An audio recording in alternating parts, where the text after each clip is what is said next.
So the new argument against the Pope apologizing for Indian residential schools is that Pope Benedict apologized in 2009.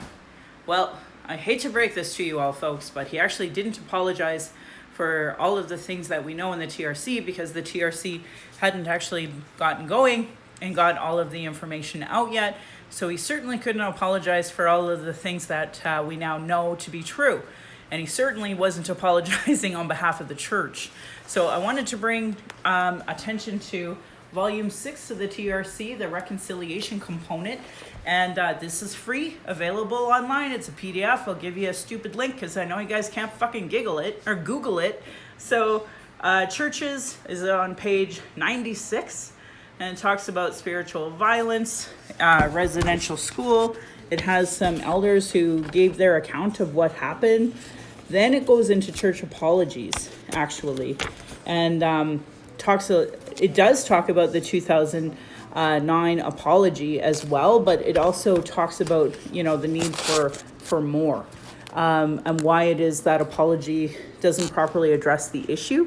Also, the survivors' responses to the church apologies are in here.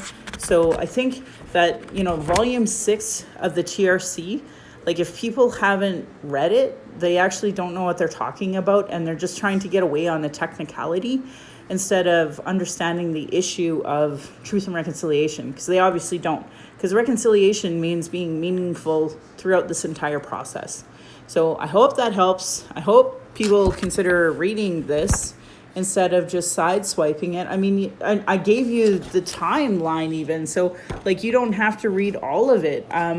Right at the very, I'd like you to read it all, obviously, so, that it's not taken out of context. And I mean, the first chapter 3, Apology to Action Canada and the Churches, so that would be, 81. So 20 pages. I'm just asking you to read 20 pages, maybe 30 pages.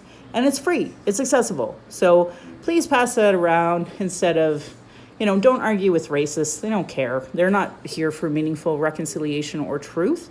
So just pass around that PDF to folks who really legitimately care about church apology, the Pope apology, and that conversation. Thanks.